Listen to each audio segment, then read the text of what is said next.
नमस्कार, अपना उत्तराखंड में आप सबका स्वागत है। मैं हूं आपके साथ प्रीति सिंह। चलिए बुलेटिन की शुरुआत करते हैं और अब खबरों पर विस्तार से नजर डालते हैं। उत्तराखंड में कोरोना की रफ्तार धीमे पड़ने लगी है। ऐसे में राज्य सरकार द्वारा अनलॉक की ओर बढ़ने के साथ ही कोरोना से बाधित हो रहे कई कामों को लेकर अब धीरे धीरे उन्हें भी शुरू कर दिया गया है। तो वहीं पर कोरोना के मामलों में कमी को देखते हुए परिवहन निगम किस तरीके से बसों का संचालन कर रहा है और आगे किस तरीके का रुख अपनाया जाएगा, इसी को लेकर परिवहन निगम मंत्री यशपाल आर्या से खास बातचीत की हमारी संवाददाता साक्षी सहानी ने।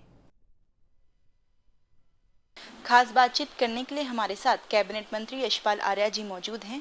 सर, जिस तरीके से कोरोना के चलते सारे विकास कार्य बाधित हो गए और कहीं ना कहीं थम से गए, अब ऐसे ही जो है पर्यटन की बात करें तो उसको लेकर भी आगे विकास कार्य चलाने की पूरी योजना जो है विभाग की है और उसी के मद्देनजर यूपी से भी रोडवेज बसों का संचालन शुरू होगा। कब तक होगा सर और क्या रोड मैप रहेगा? देखिए, कल एक बहुत ही महत्वपूर्ण खास बैठक माननीय मुख्यमंत्री के साथ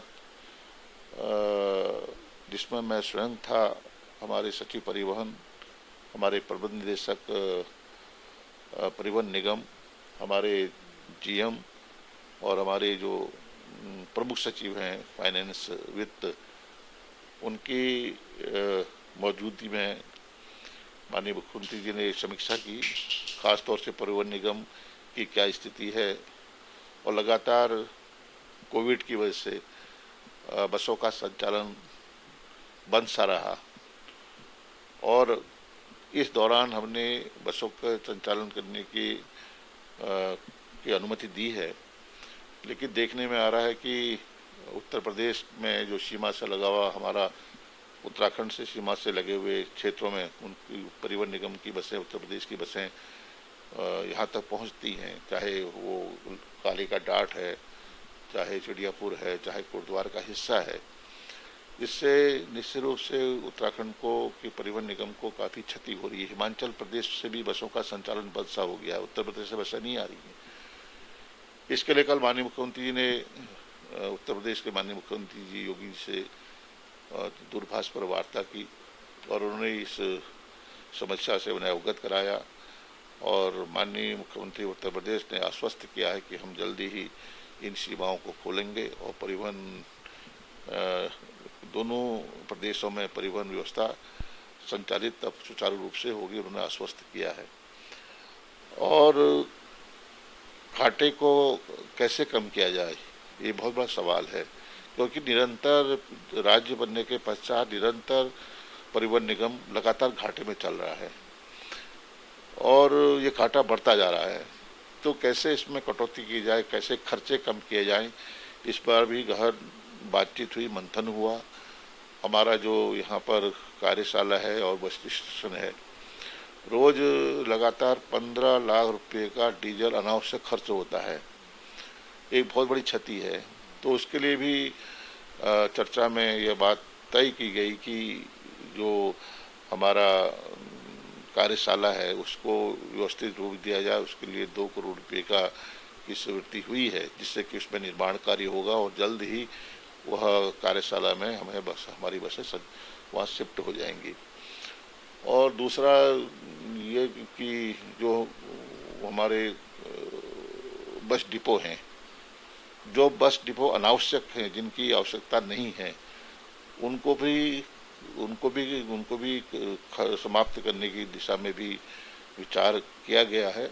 तो कई विषयों पर चर्चा हुई है और मेरा मानना है कि एक सार्थक चर्चा हुई है, सार्थक बातचीत हुई है और हमने माननीय मुख्यमंत्री ने आश्वस्त किया है, जैसे कि हमारे कोरोना काल में कोरोना की वजह से हमारी बसों का संचालन नहीं हो पा रहा है, नियमित संचालन नहीं हुआ है और सैलरी यथावत है। तो उसके लिए भी माननीय मुख्यमंत्री ने 1 माह की सैलरी देने के लिए सहमति जताई है और जल्दी ही हम प्रस्ताव भेजेंगे और माननीय मुख्यमंत्री जी इसमें 1 माह की सैलरी के लिए वित्त विभाग को वित्त सचिव जी ने भी इस बात को कहा है कि हम 1 माह की सैलरी और बढ़ा देंगे। लेकिन ये पर्याप्त नहीं है। इस सैलरी का 1 माह की, कभी 4 माह की सैलरी फिर बनी रहेगी। तो इसके लिए हमें सैलरी नियमित रूप से मिले। हमारे जो कर्मचारी हैं, चालक हैं, परिचालक हैं भी, उनको भी अपनी ड्यूटी को सही ढंग से निभाना होगा।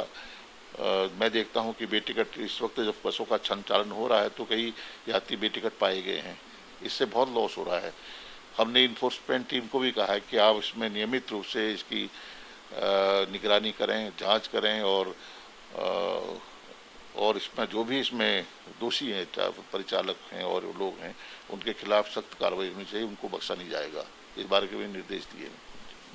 मंत्री जी, एक अंतिम प्रश्न आपसे कि विकास कार्य तो पटरी पर लाने की पूरी कोशिश राज्य सरकार कर ही रही है, लेकिन जिस तरीके से तीसरी लहर को लेकर भी अटकलें लग रही हैं, तो अगर तीसरी वेव आती है तो जिस तरीके से अभी आपने बताया कि योजनाएं, आगामी योजनाओं के बारे में लगातार विचार हो रहा है, बैठकें हो रही हैं, मुख्यमंत्री से बातचीत हो रही है बजट को लेकर भी, तो क्या वो विकास कार्य रुक नहीं जाएगा सर? देखिए, विकास थमने वाला नहीं है। विकास में कहीं कोई बाधा, कोई रुकावट नहीं है। लगातार जो कार्य प्रारंभ हो चुके हैं और नए कार्य भी प्रारंभ होने हैं, उसमें किसी प्रकार का गतिरोध, अवरोध नहीं होगा। इस बात को हम आश्वस्त करना चाहते हैं, क्योंकि विकास हमारी प्राथमिकता है और जो योजनाएं स्वीकृत हो चुकी हैं उनमें कार्य तीव्र गति से हो रहा है, चाहे पहाड़ का इलाका हो, चाहे मैदान का इलाका हो, चाहे तराई भाबर का इलाका हो। हर क्षेत्र में, हर विधानसभा क्षेत्र में विकास में कोई किसी प्रकार की दिक्कतें नहीं है और मेरा मानना कि वो बजट की भी कमी नहीं है, बजट भी पर्याप्त है। और जो अभी हमारा जो एनुअल बजट में जो पैसा अभी मिला है उसमें भी तेजी से काम हो रहा है और मैं मानता हूँ कि जो हमारा सप्लीमेंट्री बजट आएगा उसमें भी हम इस बात का विकास के लिए अलग से बजट में व्यवस्था करेंगे। ये थे कैबिनेट मंत्री यशपाल आर्या जी हमारे साथ, जिन्होंने विभिन्न मुद्दों पर हमारे साथ बातचीत करी। अपने सहयोगी रिंकू के साथ मैं साक्षी सानी, न्यूज़ इंडिया, देहरादून। सचिवालय में शुक्रवार शाम को 5 बजे मुख्यमंत्री तीरथ सिंह रावत की अध्यक्षता में उत्तराखंड कैबिनेट की महत्वपूर्ण बैठक का आयोजन किया जाएगा। बैठक में कई अहम प्रस्तावों पर कैबिनेट की मुहर भी लग सकती है। तो वहीं पर आज होने वाली इस महत्वपूर्ण बैठक में रोजगार, पलायन और कोविड-19 से जुड़े हुए कई महत्वपूर्ण विषयों पर चर्चा हो सकती है। इसके साथ ही हाईकोर्ट से चारधाम यात्रा को लेकर लगाई गई फटकार पर भी कैबिनेट में बैठक में इस दौरान मंथन किया जा सकता है, जबकि चारधाम यात्रा को लेकर सरकार की तैयारियों पर भी चर्चा होगी। इसके अलावा कैबिनेट में प्राइवेट स्कूलों की फीस के कानून का प्रस्ताव भी यहां पर आ सकता है। तो उधर कैबिनेट में आपदा प्रबंधन, शिक्षा, स्वास्थ्य, परिवहन, पर्यटन और साथ ही लोनीवी से जुड़े हुए प्रस्तावों पर भी गहनता से विचार विमर्श किया जा सकता है। चलिए आगे बढ़ते, तो आपको बता दें इसी खबर पर अधिक जानकारी के साथ में हमारे सहयोगी देहरादून से विशाल हमारे साथ जुड़ गए हैं। जी विशाल, जानना चाहेंगे जिस तरीके से आज शाम को 5 बजे कैबिनेट की महत्वपूर्ण बैठक होने वाली है, कह सकते हैं कि वाकई काफी दिनों बाद इस महत्वपूर्ण बैठक का आयोजन किया जाएगा। क्या कुछ खास रहेगा और क्या कुछ मुद्दे इस दौरान यहां पर रह सकते हैं?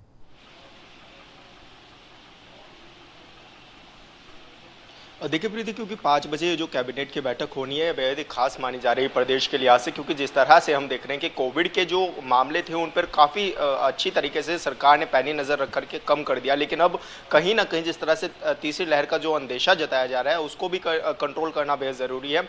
और आज हो सकता है कि कैबिनेट में पहले तो इस तरह की जो चीज़ें हैं उन पर बारीकी से जो बातचीत हो वो हो, और उसके बाद जिस तरह से कहा जा रहा है, क्योंकि देखिए चारधाम बड़ा विषय है उत्तराखंड के लिहाज से, पर्यटकों से जुड़ा ये विषय है, तो ऐसे में कहा जा रहा है कि चारधाम में भी बड़ी चीजें देखने को मिल सकती हैं। उसको लेकर के आज सभी तमाम मंत्री भी बैठक में मौजूद रहेंगे और तमाम विषयों पर चर्चा करेंगे। साथ ही शिक्षा, स्वास्थ्य और तमाम ऐसी चीजें हैं या फिर आपदा की जो चीजें हैं उनको लेकर के भी बैठक होनी संभव है, क्योंकि चीजें हम जिस तरह से देख रहे हैं कि आपदा क्षेत्र भी लगातार रहता है यहाँ पर उत्तराखंड में, तो इस तरह भी यहाँ पर देखा जा रहा है कि बैठक में आज की कई ऐसे विषय होंगे जो कि जिन पर चर्चा होगी और किस तरह से हम किस विषय को किस तरह से उठाएंगे वो भी देखने वाली बात होगी।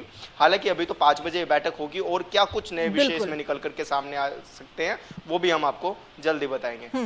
लेकिन जिस तरीके से विशाल ये खबर निकलकर सामने आ रही है कि सरकार की ओर से चारधाम यात्रा को लेकर छूट दी गई है कि वाकई आने वाले दिनों में, फिलहाल सिर्फ उत्तराखंड की अगर हम बात करें तो कह सकते हैं कि आने वाले दिनों में और भी जिले ऐसे हैं जहां पर चारधाम यात्रा को लेकर सरकार परमिशन दे सकती है। हाईकोर्ट की ओर से फटकार लगाई गई है। आपसे ये जानना जानना चाहेंगे हाईकोर्ट ने क्या कुछ यहाँ पर फटकार लगाई है, क्या कुछ हाईकोर्ट की ओर से कहा गया है, या कह सकते हैं कि कोरोना जिस तरीके से खत्म नहीं हुआ उससे पहले ही सरकार यहाँ पर तत्परता दिखा रही है, ये एक बड़ी वजह मान सकते हैं हाईकोर्ट की ओर से फटकार लगाई गई।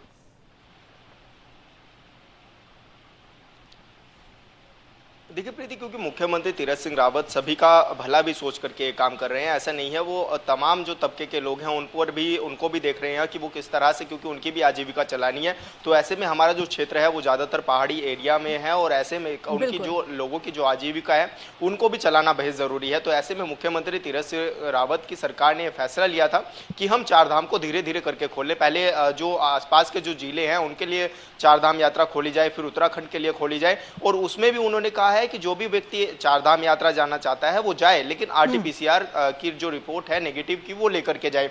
ऐसे में क्या होगा कि अगर कोई भी व्यक्ति यहाँ पर आता है चारधाम में घूमने के लिए तो कहीं ना कहीं जो केसेस हैं वो ना बढ़े, लेकिन जिस तरह से क्योंकि सरकार पर भी कोर्ट लगातार सख्ती कराता हुआ नजर आ रहा है। कोर्ट का भी कहना है कि आप चारधाम यात्रा सुचारू कराएं, लेकिन उससे पहले आप प्रॉपर व्यवस्था को चाक चौबंद कर लें। तो इस पर उन्होंने, उनकी सरकार ने, तीरथ सिंह रावत जी की सरकार ने सरकार को अपना जो प्रस्ताव है वो भी दे दिया है, और जिस तरह से सभी चीजें की चाक चौबंद नजरें भी रखी जा रही है। तो अब देखने वाली बात है कि अब चारधाम को लेकर के क्या विषय उठ करके आ सकते हैं। बिल्कुल विशाल, देखिए अभी जल्दबाजी कह सकते हैं किसी भी बात को लेकर, कोई भी प्रस्ताव यहाँ पर रखना, या कह सकते हैं कि अभी कुछ भी कहना कि क्या फैसले लिए जा सकते हैं, किन फैसलों पर मोहर लग सकती है, इन तमाम फैसलों को लेकर अभी हम कुछ डिसाइड नहीं कर सकते। लेकिन जो खबरें निकलकर सामने आ रही है, जो सुगबुगाहट है, उसमें कहा जा रहा है कि रोजगार, पलायन और कोविड-19 यानी कि ये 3 मुद्दे जो हैं वो काफी अहम रहने वाले हैं। कोरोना से इनकार नहीं कर सकते, पूरी दुनिया में ये महामारी आई है, इसकी वजह से ये इंपॉर्टेंट है, लेकिन रोजगार और पलायन जो है वो पहले से ही लगातार ये मुद्दे चलते हुए आ रहे हैं जब कोरोना काल नहीं था। कहीं ना कहीं कह सकते हैं कि चुनाव आने वाले हैं, इस वजह से भी ये मुद्दे काफी अहम दिखाई दे रहे हैं फिलहाल सरकार को।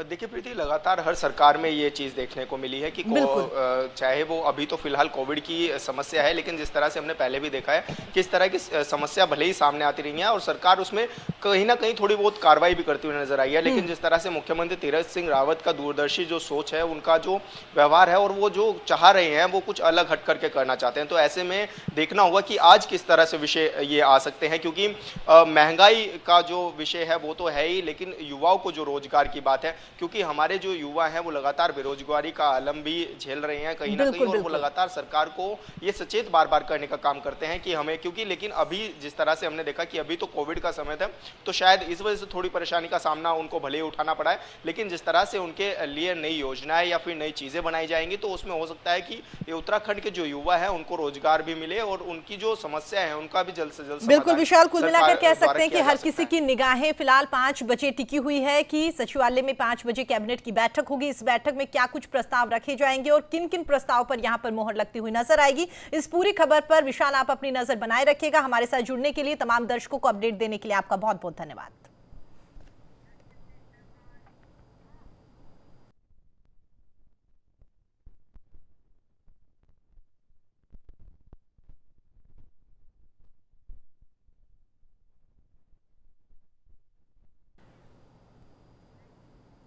चलिए बुलेटिन में आगे बढ़ते हैं तो आपको बता दें, उत्तराखंड में कोरोना के नए वेरिएंट को लेकर सरकार और स्वास्थ्य विभाग अलर्ट हो गया है। इसी के मद्देनजर महाराष्ट्र, केरल और मध्य प्रदेश में हवाई जहाज के जरिए जोली ग्रांट एयरपोर्ट पर उतरने वाले सभी यात्रियों की कोरोना जांच की जाएगी। साथ ही देहरादून जिले के ग्रामीण क्षेत्रों में टीकाकरण में तेजी लाने को लेकर अतिरिक्त मोबाइल टीमें यहां पर तैनात की जाएगी, जिसको लेकर जिलाधिकारी डॉक्टर आशीष कुमार श्रीवास्तव ने संबंधित स्वास्थ्य विभाग और संबंधित अधिकारियों को कड़े दिशा निर्देश यहां पर जारी कर दिए। और इसी को लेकर जिलाधिकारी ने वर्चुअल माध्यम से आयोजित कोविड-19 समीक्षा बैठक भी आयोजित की।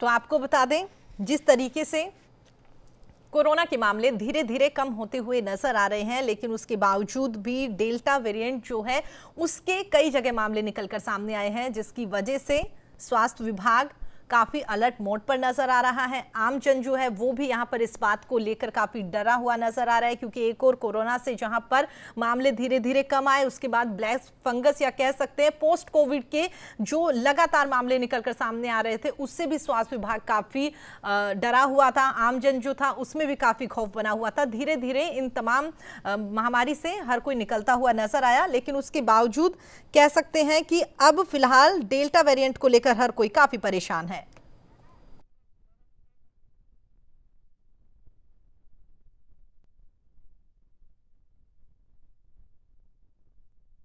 तादे दूसरे वेरिएंट को लेकर भी लगातार अभी स्वास्थ्य विभाग जो है वो कोई रिस्क नहीं लेना चाहता, जिसकी वजह से यहां पर स्वास्थ्य विभाग अभी से अलर्ट मोड पर नजर आ रहा है।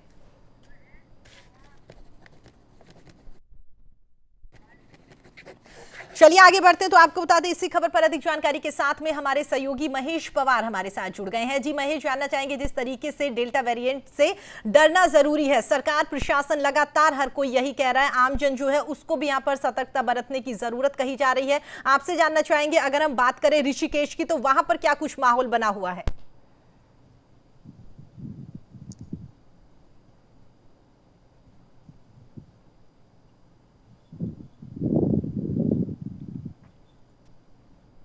लगता है मेरी आवाज उन तक नहीं पहुंच पा रही, दोबारा उनसे संपर्क करने की कोशिश करेंगे। लेकिन जिस तरीके से हम आपको बता दें कि ऋषिकेश के साथ ही पूरे उत्तराखंड में तमाम मामले धीरे धीरे कम होते हुए नजर आ रहे हैं, लेकिन उसके बावजूद भी लगातार सरकार और प्रशासन यहां पर काफी अलर्ट है।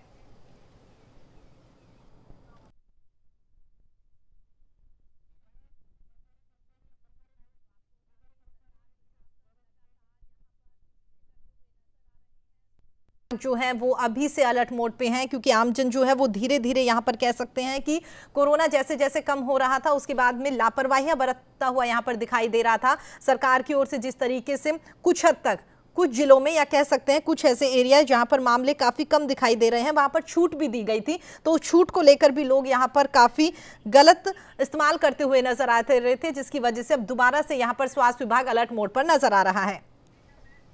चलिए आगे बढ़ते हैं, तो आपको बता दें महेश हमारे साथ दोबारा जुड़ गए हैं। महेश, मेरी आवाज सुन पा रहे हैं आप?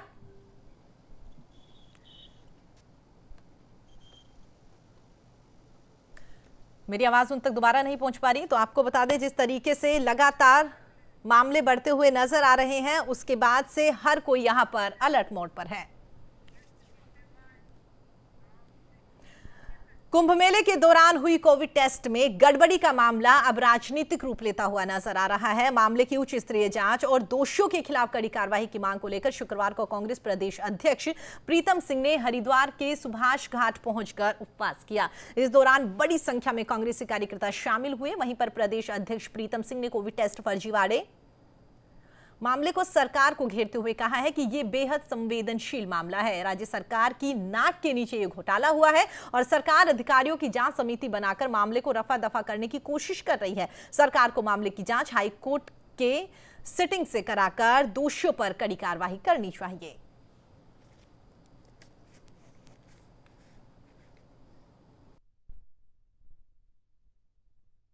टेस्टिंग के लिए बहुत सारी एजेंसीज को सरकार ने नामित करने का काम किया और कोरोना टेस्टिंग के नाम पर जिस तरीके से भ्रष्टाचार हुआ वो भी आपके संज्ञान में है। और मैं कहूँ कि कोरोना टेस्टिंग की वजह से जो भ्रष्टाचार हुआ, जो फेक टेस्टिंग हुई, उससे पूरे देश के अंदर कोरोना की महामारी फैली और कई लोगों ने अपने परिजनों को खोने का काम किया है। और मैं कह सकता हूं ये सब उत्तराखंड की सरकार की देखरेख में ये हुआ।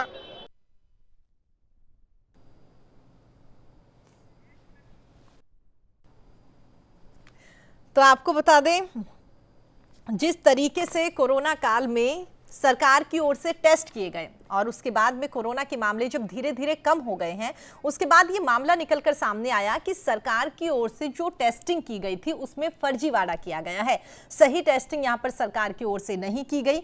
जब ये मामला निकलकर सामने आया तो कहीं ना कहीं कह सकते हैं कि विपक्षी पार्टियों को आसानी से मौका मिल गया सरकार को घेरने का, सरकार पर निशाना साधने का, और उसी के मद्देनजर यहां पर कांग्रेस पार्टी की ओर से प्रदर्शन किया गया। कांग्रेस पार्टी के अध्यक्ष जो है प्रदेश के प्रीतम सिंह, उनकी ओर से यहां पर उपवास रखा गया। कांग्रेसी कार्यकर्ता समर्थक वहां पर मौजूद रहे। आप अपनी तस्वीरों में देख सकते हैं टीवी स्क्रीन पर किस तरीके से लोगों का हुजूम एक जगह यहां पर इकट्ठा होकर सरकार के खिलाफ यहां पर नारेबाजी करते हुए नजर आ रहे हैं। एक दिन का उपवास इन सभी कार्यकर्ताओं की ओर से रखा गया है। खुद कांग्रेस के प्रदेश अध्यक्ष प्रीतम सिंह की ओर से यहां पर उपवास रखा गया है। उनका यह मानना है कि सरकार की ओर से गड़बड़ी की गई है और जिन लोगों ने गड़बड़ी करी है उनको सरकार का कहीं ना कहीं संरक्षण मिलता हुआ दिखाई दे रहा था। यही एक बड़ी वजह है कि अब जब तमाम मामले निकलकर सामने आ रहे हैं उसके बाद भी सरकार उन दोषियों को पकड़ नहीं रही, उन दोषियों के खिलाफ कार्रवाई नहीं कर रही, और इसी बात से तमाम विपक्षी पार्टियां नाराज हैं। उनका यह मानना है कि सरकार ने अपना फर्ज सही तरीके से नहीं निभाया। सरकार ने आम जन के साथ यहां पर खिलवाड़ किया है। एक तो पहले ही यहां पर महामारी जो है वो लोगों की जान लेती हुई नजर आ रही है, और दूसरी तरफ यहां पर सरकार की ओर से सही तरीके से मैनेजमेंट नहीं किया गया, सरकार की ओर से सही तरीके से दिशा निर्देश नहीं दिए गए, या कह सकते हैं कि सरकार की ओर से जो दोषी थे उनके साथ यहां पर मिली भगत की गई है, जिसकी वजह से दोषियों ने बिना डर के यहां पर तमाम फर्जीवाड़े जो हैं वो निकलकर सामने आ रहे हैं। टेस्टिंग में फर्जीवाड़े यहां पर किए गए हैं। अब देखने वाली बात होगी कि जिस तरीके से यहां पर लगातार तमाम विपक्षी पार्टियां, आज कांग्रेस की ओर से किया गया है, कह सकते हैं कुछ दिन बाद आम आदमी पार्टी जो है वो भी इस तरीके से प्रदर्शन कर सकती है, क्योंकि आम आदमी पार्टी के नेताओं की ओर से तो लगातार ये कहा गया है कि सरकार पूरी तरीके से फेल है। आगामी जो चुनाव है उसके मद्देनजर यहां पर तमाम विपक्षी पार्टियां जो है वो मजबूत स्थिति में आना चाहती है, उसी की वजह से लगातार प्रदर्शन किया जा रहा है। हालांकि सरकार की अगर हम बात करें तो सरकार लगातार इन तमाम मुद्दों को इनकार कर रही है। सरकार ने साफ कह दिया कि कोई भी फर्जीवाड़ा नहीं हुआ, और अगर फर्जीवाड़ा होता है तो उसकी जांच करवाई जा रही है। जांच में जो भी दोषी होगा उसके खिलाफ कार्रवाई की जाएगी।